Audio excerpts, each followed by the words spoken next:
Thousands are stranded, and Kabul is descending into chaos. A terror attack at the airport today, attributed to ISIS-K, killed 12 Americans, wounded 15 others, and killed dozens and dozens of Afghans. The total still not known.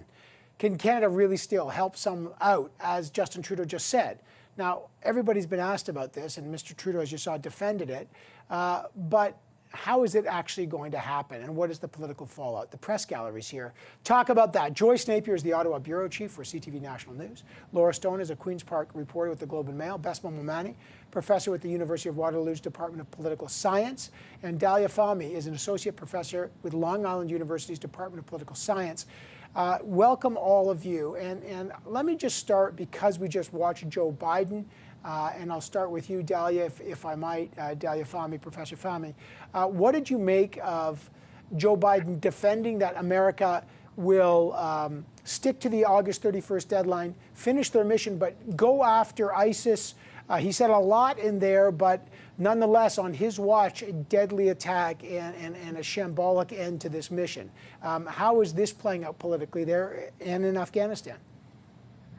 Well, it's truly a sad day. We lost 12 U.S. Marines, several were injured, and scores of innocent civilians that included small children. Unfortunately, this was not a surprise. There was clear warnings made earlier this week by ISIS that an attack was imminent, and today security services throughout the world indicated that a threat would be carried out today. And so this is not surprising, as tragic as it is. The Pentagon and U.S. intel tell us that there will be more bombings and that they will include car bombings. Car bombings are much more dangerous because they kill many more people than the bombing we had today. So we're entering into a phase of uncertainty. President Biden has to abide by the August 31st deadline, because this was part of a peace agreement that was made by his predecessor, President Trump. In 2020, a peace agreement was signed between the United States and the Taliban, and it included the withdrawal this year. H.R. McMaster, Trump's former national security advisor, said that when Secretary Pompeo met with the Taliban last year, what he essentially did was sign the surrender of the United States to the Taliban. CIA Director William Burns met with the head of the Taliban on Monday, the head of the Taliban that used to be in prison, that the CIA director had ordered the imprisonment of him 10 years ago, who was the founder of Al-Qaeda. And so we're coming at a critical juncture in U.S. foreign policy where the CIA, the Defense Department, and also the Pentagon are making decisions that are in today's national security interest, but might not be in tomorrow's national security interest. And that's what's playing out in the media today. Besma, just jump in there. That's the U.S. perspective. Justin Trudeau saying, look, we were on this timetable because of the Americans. Clearly, the U.K. is not on a similar timetable. What do you make of how Canada has done this and the end of mission from the Canadian side? Well, I think it's going to open questions about how dependent we are on the Americans militarily. I mean, I think this is a real big issue. And certainly, I think the attention on the humanitarian disaster is warranted. I think the pressure that we're getting, probably as we just saw from the previous chat you had with the MPs, is significant, because this is appalling. And constituents in an election time are going to be calling their members of parliament, asking for what are they going to do about this humanitarian disaster. I mean, we have 8,000 so-called applicants that have been approved to leave Afghanistan, to come to Canada. We have no clue how many of them have been processed, how many of them made it here. We keep hearing about planes leaving and arriving back into Canada, but at the same time, I don't think people feel like it's enough. And we are dependent on the Americans. That's the sad reality that has made things so difficult for us to really do, frankly, an independent policy on this regard. Yeah, absolutely. We're dependent. We've been out, as you know, Joyce, for 7, 8 years off the ground there. Joyce, there's so much going on geopolitically, but we're in a federal election campaign. All the leaders were asked about this today. What is the political fallout, Joyce? Well, the political fallout is he called an election as Kabul, as the Taliban were walking towards Kabul. Look, I'm going to take a helicopter view and continue on Besma Momani's how dependent we are on the United States. Look, Canada is a soft medium power with not so much diplomatic and political clout. Add to that this incredible bureaucracy the red tape that we have imposed on the people that we supposedly have to help, and the fact that we are slightly helpless, it seems, right?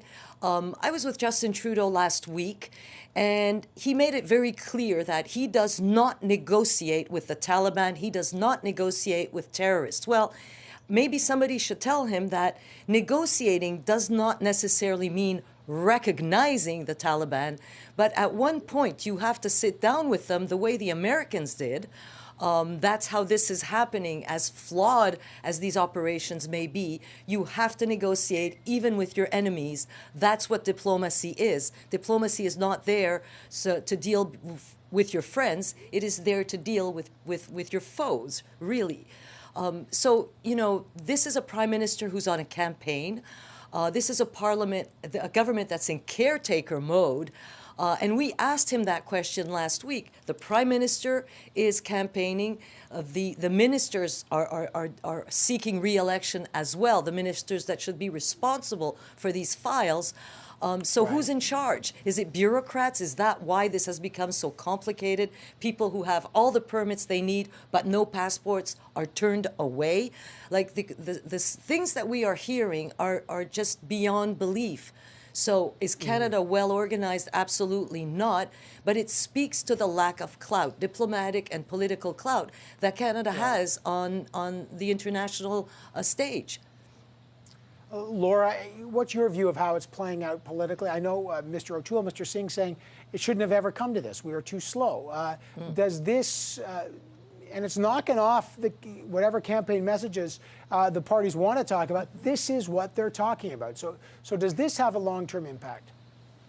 Yes, I think this is completely overshadowing the election campaign. And the difficulty for the Liberals is that they look distracted. I mean, they're out there making announcements today, such as an extra $500 for low-income seniors annually.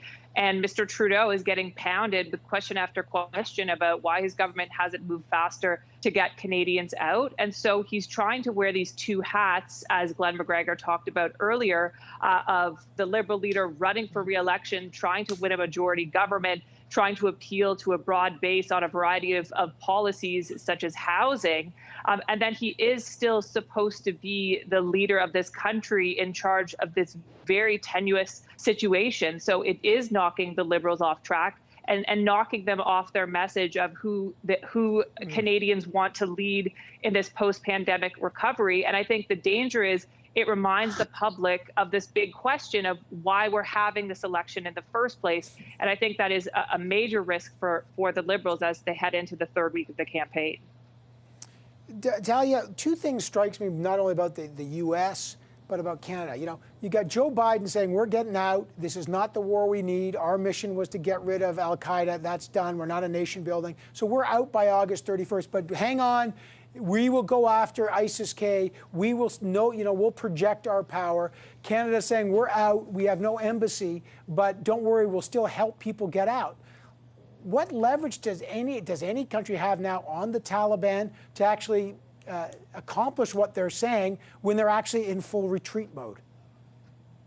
Unfortunately, very little, because even if the United States wanted to impose sanctions on Afghan government assets the Taliban will come into, you've got China and Russia right on your doorstep who will step in. Remember, the United States lost this war. So the bargaining chips have already been settled in last year's agreement with the Trump administration. We're coming at a really tenuous time period. If we look and take a step back, what ISIS-K did today was really give a signal, not just to the United States, but also to the Taliban. The first one is that here, while the entire world is watching this airport, a terrorist attack took place. That means the United States cannot secure an airport. Yesterday there were 7 gates open. We're down to 1 gate. In order for the United States to actually withdraw by the 31st, it has to withdraw its troops as well. That needs to begin on Saturday. We only have 1 day left to really evacuate civilians. The other thing that ISIS-K signaled to the United States and to the Taliban was that, oh, United States, you made a deal with them, but you did not make a deal with us. The U.S. spent the past couple of years hammering and bombarding the eastern parts of Afghanistan because that's where ISIS-K was. ISIS-K now did something very strategic. They announced the name of the suicide bomber. And of course, if it's true, his last name allegedly is Logari. Logari means he comes from the Logar province. The Logar province is 30 miles from Kabul, which means someone who lives very close to the capital is unhappy. And what it's signaling is that ISIS-K contains many Afghans and some elements of the Taliban. And so we're coming into international security disaster. Yeah, Besma, I refract that through a Canadian lens. Mr. Trudeau said our engagement is not ended, but how does it continue? It's really difficult to. I mean, if we don't have so-called troops on the ground, we don't have an embassy functioning. It sounds like everything would have to be covert, and it's not an easy environment to operate in. That's the reality. Even the most powerful army in the world is finding it difficult to operate. So frankly, we're really, I think, stuck here. And the reality is, too, unfortunately, that ISIS-K is going to continue to go after soft targets. The airport is the prime place. It is so sad. And I think the perimeter, you can keep pushing it out into Kabul. It's not going to be far enough. It is simply a humanitarian disaster. And the reality is that ISIS-K will definitely intensify its bombing. And there's very little that many can do about it. Yeah, gosh, it goes back to that Churchill saying, Joyce, after Neville Chamberlain came back from Munich and Churchill said, you had a choice between dishonor and war. You chose dishonor and you're going to get a war. Joyce, now what are you watching for? Well, I'm watching how this is going to play out on the campaign trail. Look, to be fair, Mr. O'Toole has been on the attack about the handling of Afghanistan by Justin Trudeau, the Trudeau government. He makes good points. He makes the points, and he has the questions we all have. Why did you wait so long? To be true, to be fair, also, this is an impossible situation.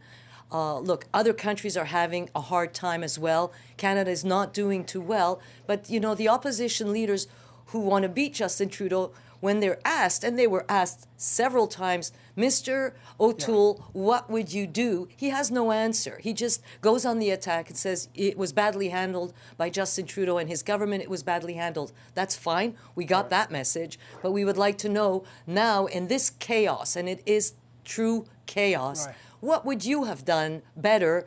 How would you have handled the situation? And they don't have answers either. So, this will dog the Trudeau campaign, I'm guessing, until the end. Laura, last word. I completely agree with Joyce in the sense that the opposition leaders have not exactly proposed concrete solutions to what they would do if they were in Mr. Trudeau's shoes now. I understand that they're saying that they would have acted months ago, that Canada was too slow. All valid criticisms, but I think that the public will now be looking to their leaders for solutions, and they may give Mr. Trudeau and his government a bit of the benefit of the doubt if things just keep getting worse and worse and escalating in Afghanistan, and the opposition leaders are not able to propose any feasible solutions of their own.